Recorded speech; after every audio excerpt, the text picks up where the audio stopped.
Don't scroll. Because what I'm about to say is not a coincidence. This is divine timing. This is the moment. Not next year. Not 10 years from now. This is the moment God proves every single doubter in your life wrong. But here's the catch. Most people will miss it. They'll skip this message.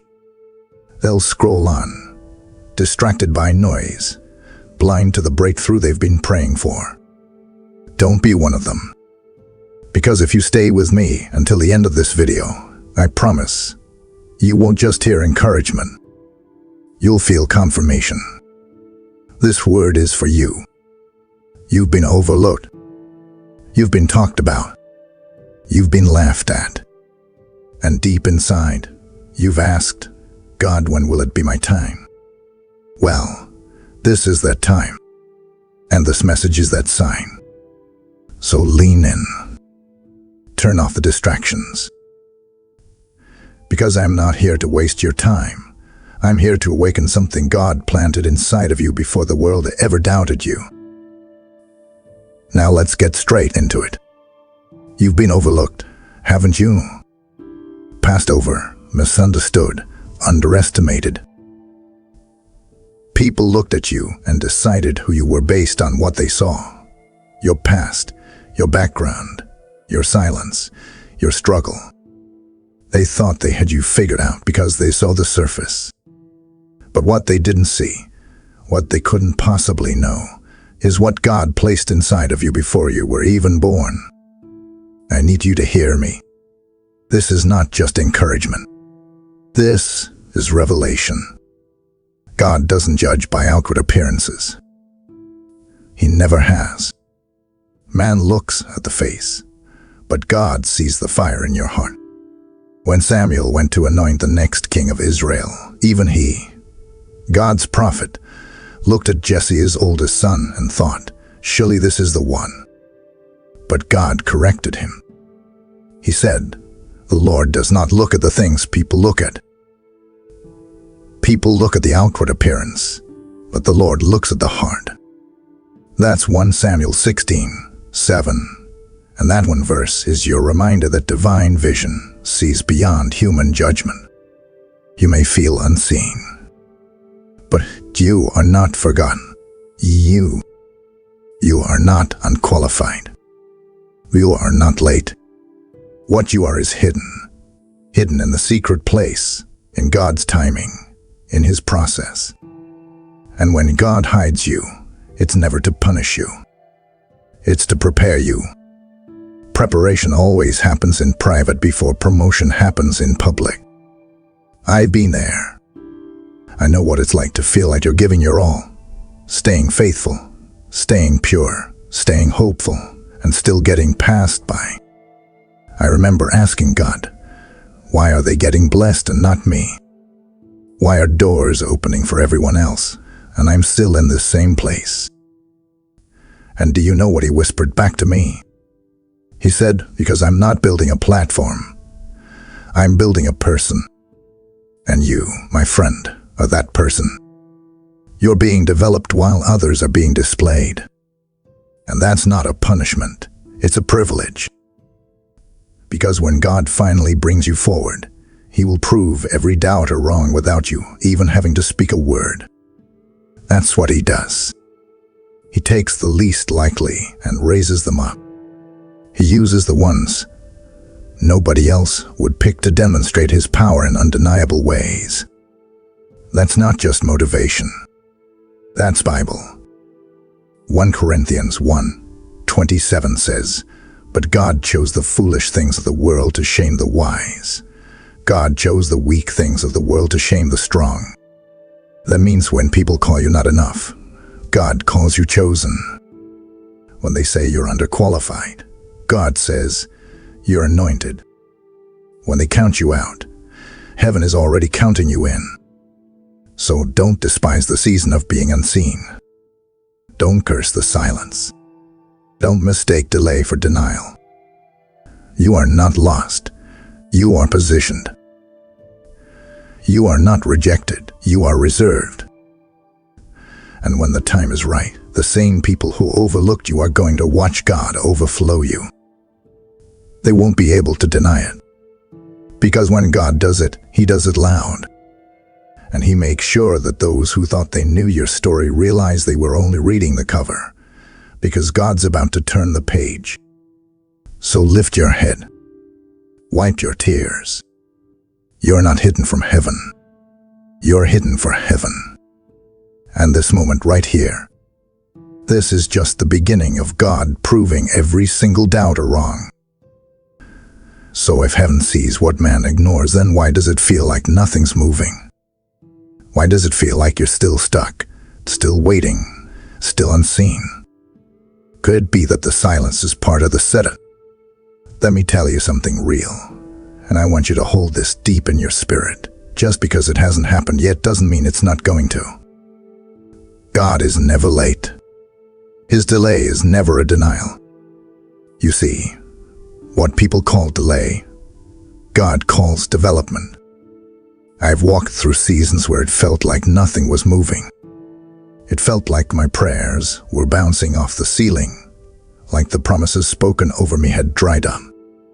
I saw people moving forward, getting opportunities, receiving blessings, and I sat there wondering, God, did you forget me? But I came to understand something sacred. God wasn't ignoring me. He was incubating me. Delay is the soil where deep faith grows.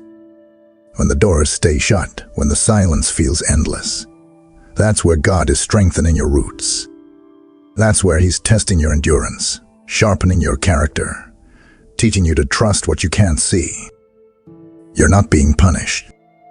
You're being prepared for something weightier than your current situation can even carry.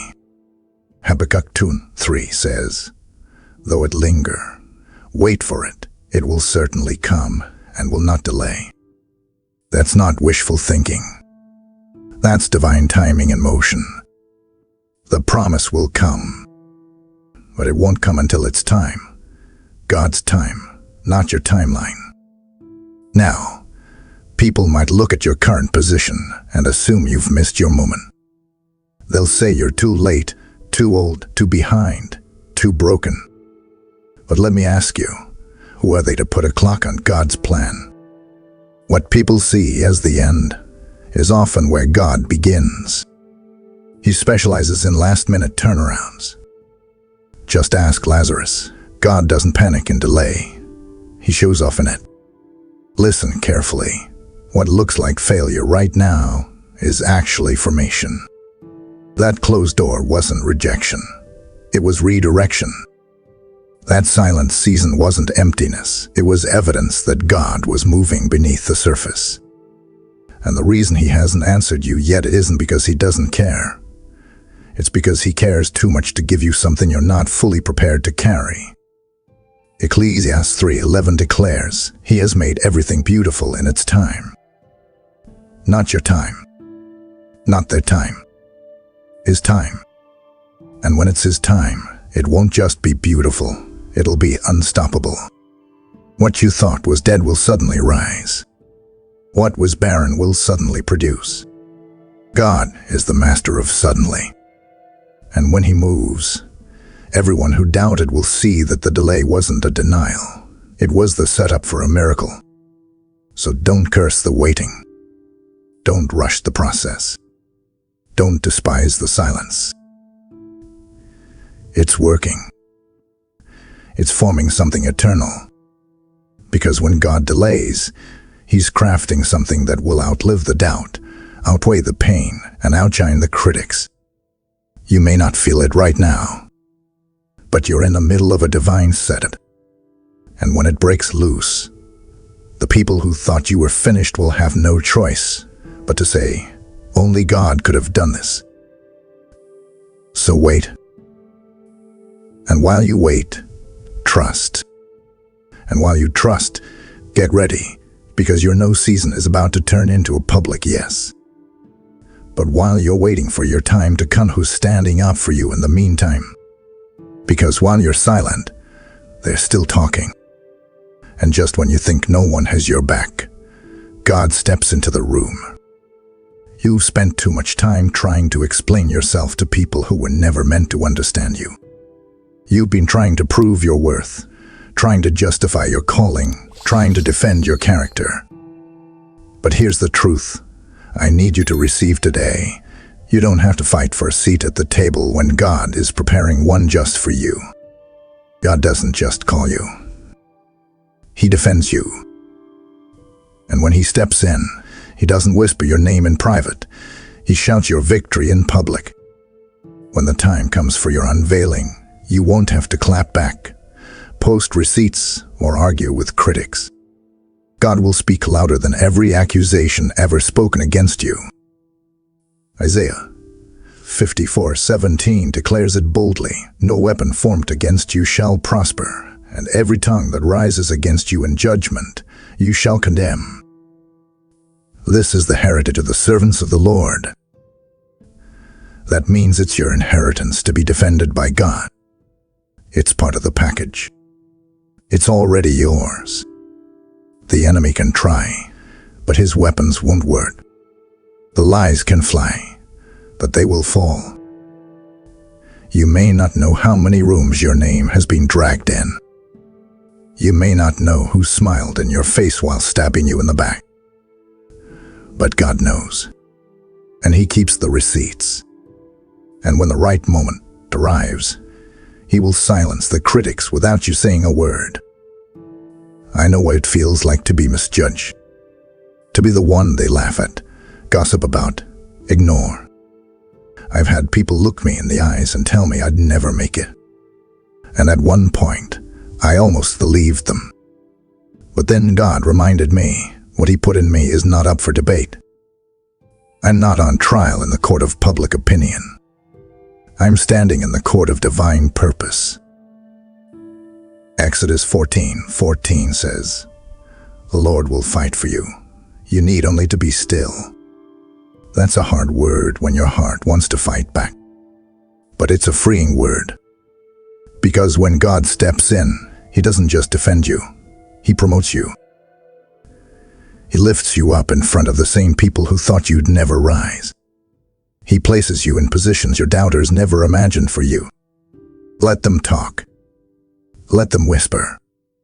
Let them throw shade. It's not your job to convince them. It's God's job to crown you. And when He does, your fruit will be your proof. Your elevation will be your answer.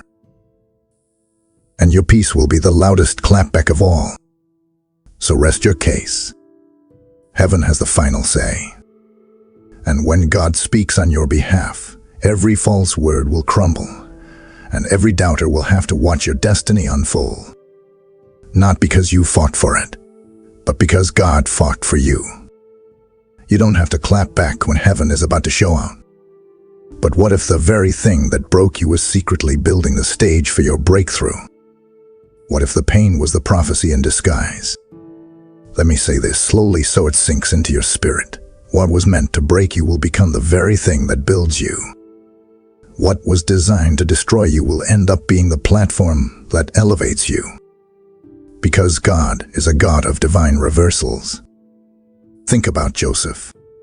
His brothers threw him into a pit. They sold him like trash, betrayed him, lied about him, and left him for dead. He spent years in prison for a crime he didn't commit. But when God's appointed time arrived, Joseph didn't just come out of the pit. He rose to the palace. And when he finally faced the very ones who betrayed him, do you know what he said? Genesis 50:20. You intended to harm me, but God intended it for good, to accomplish what is now being done, the saving of many lives. That's the reversal miracle. God takes what the enemy designed for your destruction, and He flips it. He turns the pain into purpose, the setback into a setup, the shame into glory.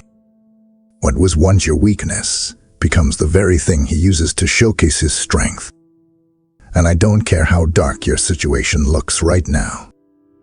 I don't care how deep the pit feels. I don't care what labels have been put on your name. God is not finished. And if God's not finished, then your story is not over. Reversals don't make sense to the world, but they make miracles for those who believe. Psalm 118:22 says, "The stone the builders rejected has become the cornerstone." That's you. You're the stone. The one they passed over. The one they said wasn't good enough. But what they didn't realize was that you were never supposed to fit into their building. You were destined to become the foundation of something brand new. I want you to start seeing your wounds differently. That betrayal, that abandonment, that trauma, it's not your disqualification, it's your distinction. Because when God reverses it, it becomes evidence, proof that He's real, proof that He restores, proof that you don't need perfect beginnings to have divine endings. And when that reversal hits, when the tide turns and favor finds you, it won't be subtle. God's reversals are always loud. He wants your enemies to see it. He wants your doubters to witness it. Because your comeback is not just about you, it's about His glory. So I don't care what you've lost. I care what God is about to restore. I don't care what doors were slammed shut. I care about the one door God Himself is about to open, and no man can shut. Get ready for the reversal. Get ready for the miracle. What was meant for evil is about to become your greatest weapon of testimony.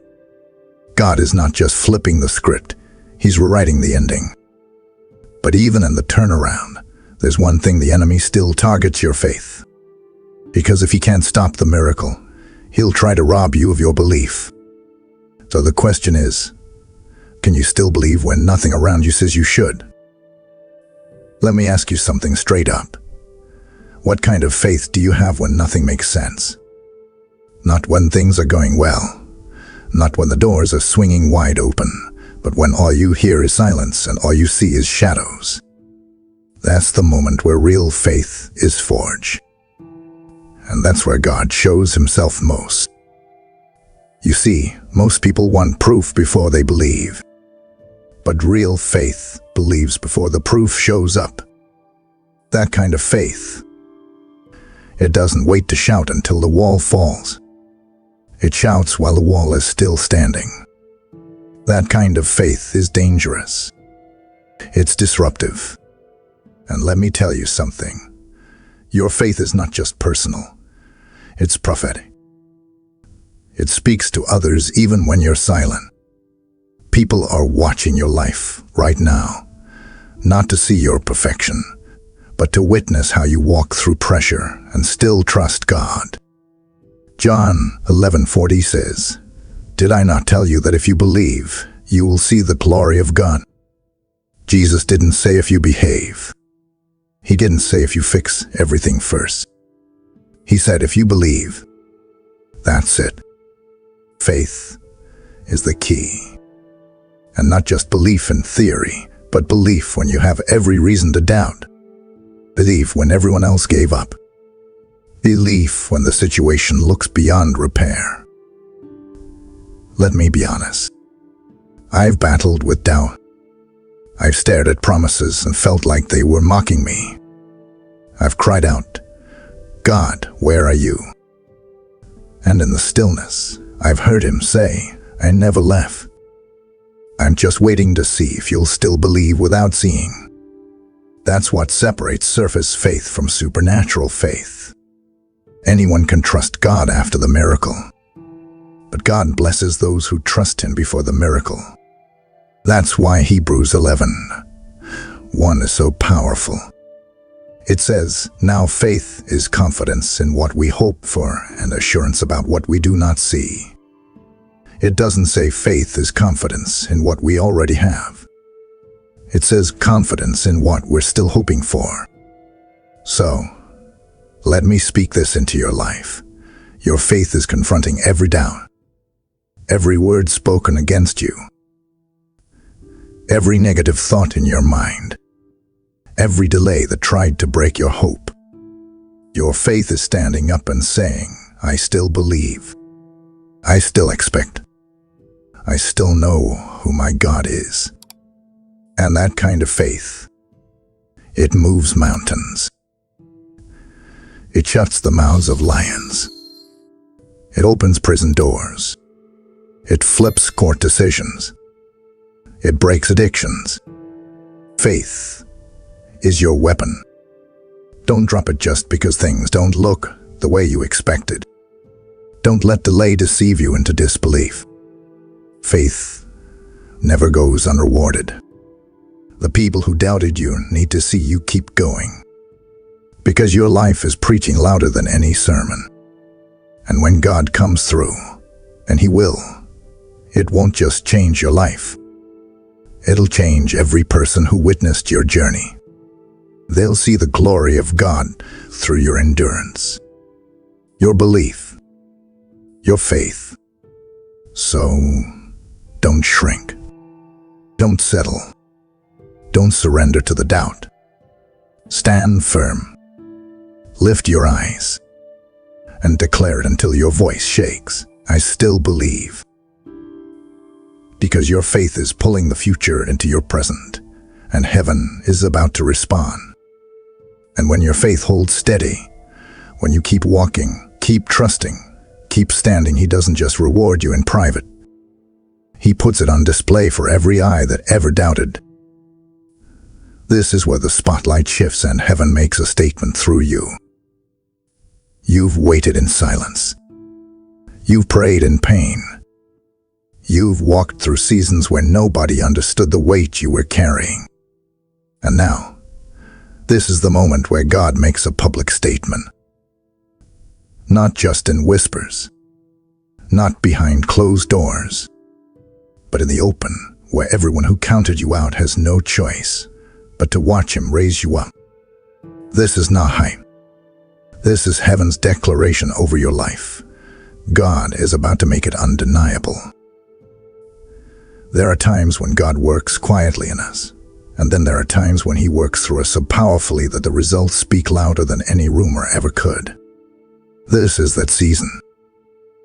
The season where fruit replaces frustration, where your years of wondering why finally meet the moment of now. Psalm 23:5 says, "You prepare a table before me in the presence of my enemies." That's not poetic metaphor. That's prophetic reality. God didn't say He would remove your enemies. He said He'd bless you in front of them. He said they'd have to watch. They won't be able to explain it, contain it, or deny it. When God makes a public statement, the spotlight is no longer on your struggle. It's on your strength. And not just strength alone, but the strength He built in you through the fire, the tears, the battles you thought would break you. Let's be clear. This isn't about proving people wrong for ego's sake. This is about God proving Himself faithful. He's using your life as evidence. He's putting His glory on display through your story. And when it happens, it'll be too obvious to ignore.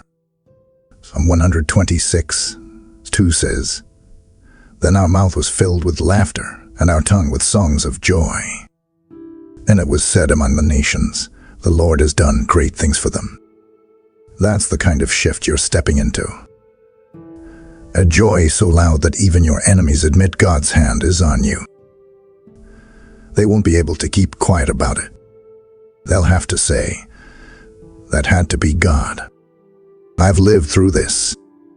I've had seasons where people saw me at rock bottom. But then God flipped the script. And when He lifted me, it was so public, so undeniable, so miraculous, that the same people who doubted me were texting me, congratulating me, asking me, "How did it happen?" And all I could say was, "God did it." Because when He does it, no one else can take credit. You're about to step into that same reality. Your name is being called in rooms you haven't entered yet. Your fruit is about to show in fields you forgot you even sowed in. Your harvest is coming. And this time, you won't have to announce it. Your life will announce it for you. So get ready. Because what was once questioned will become your confirmation. What was once mocked will become your mantle. What was once doubted will become divine proof.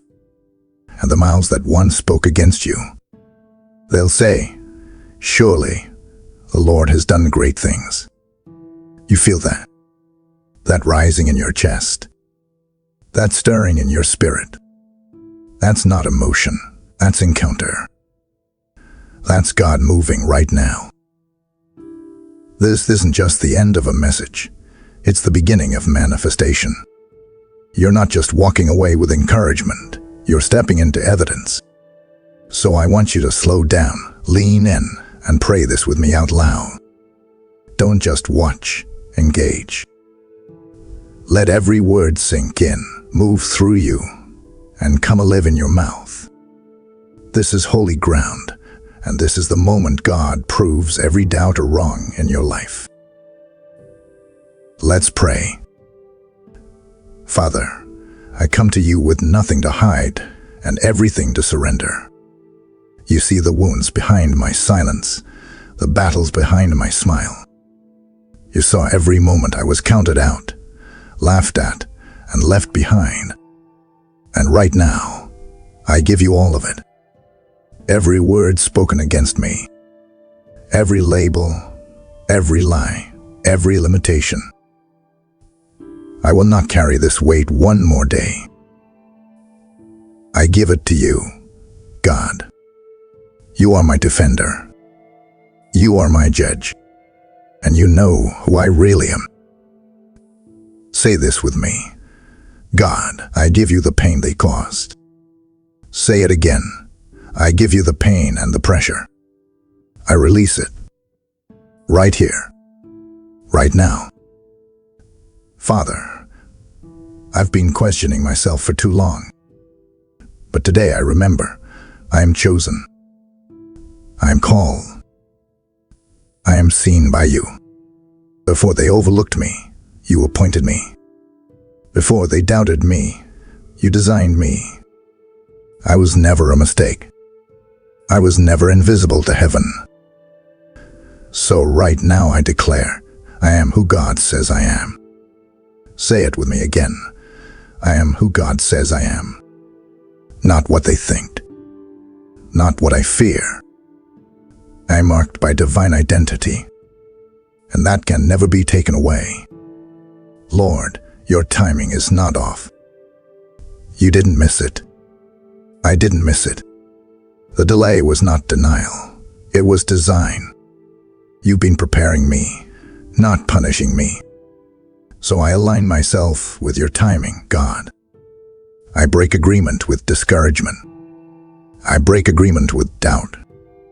And I declare in faith, my time is coming. My moment is near. Say it again with boldness. My time is coming. My moment is near. Because heaven is never late, and you've already scheduled my elevation. Now, God, I speak reversal over every wrong turn, every betrayal, every rejection, every setback. Flip it in my favor. Take what the enemy meant for evil and turn it into victory. Let the pit become my platform. Let the stone they rejected become the foundation you use. This is my Joseph moment. This is my Esther hour. Say this with me. God is reversing the story. Say it again like you believe it. God is reversing the story. I receive public restoration, divine promotion, and supernatural vindication. Let every doubter witness the power of my living God. So Lord, seal this word in my spirit. Let it echo in my mind when fear tries to creep back in. Let your favor follow me. Let your glory go before me. Mark my name with heaven's yes. Let every room I walk into carry the fragrance of divine purpose. I declare today, God is proving them wrong through me. Say it with all your heart.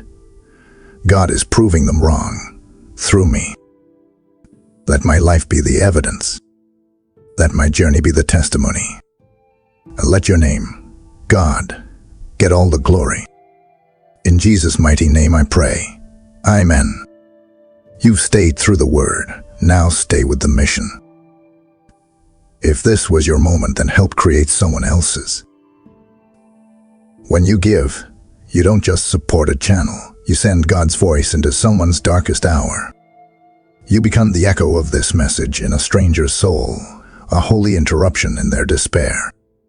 Every super thanks, every membership, every seed sown through PayPal is not ordinary. It's all poured out in faith. And God never lets oil fall to the ground without fire. He said, "Give, and it will be given to you." And he is not a man that he should lie. When you act in faith, God responds in fullness. You've asked him, "Use me, Lord." This, right now, is your answer. This is the moment God proves the doubters wrong, and he's calling you to help prove it in someone else's life. Let your giving become a prophetic strike. Let your seed say, "I believe in the harvest." Click Super Thanks. Join as a member. Or give directly through the PayPal link in the description below. Do it now. Obey. Sow. And watch how heaven honors what you plant. Before you scroll away, don't just hear this word planted. Speak it. Activate it. This isn't just another video. This is a prophetic moment. So let's mark it. In the comments right now, type this out. This is my moment. God is proving them wrong. Let the enemy see it. Let your faith rise as you write it. Let heaven agree with your declaration. Say it out loud, type it below, and come back to it as a marker in your journey. And if this message stirred something in your spirit, share it. Don't keep this word to yourself. Someone else is living under doubt, under delay, under shame, and this could be their moment too. Like, comment, share, but most importantly, declare. Because this is the moment everything shifts. This is the moment heaven answers. This is the moment God proves every doubter wrong. And it's happening through you. Amen. Please like this video and leave a heartfelt amen in the comments. If you want to stay closer to God, subscribe to our channel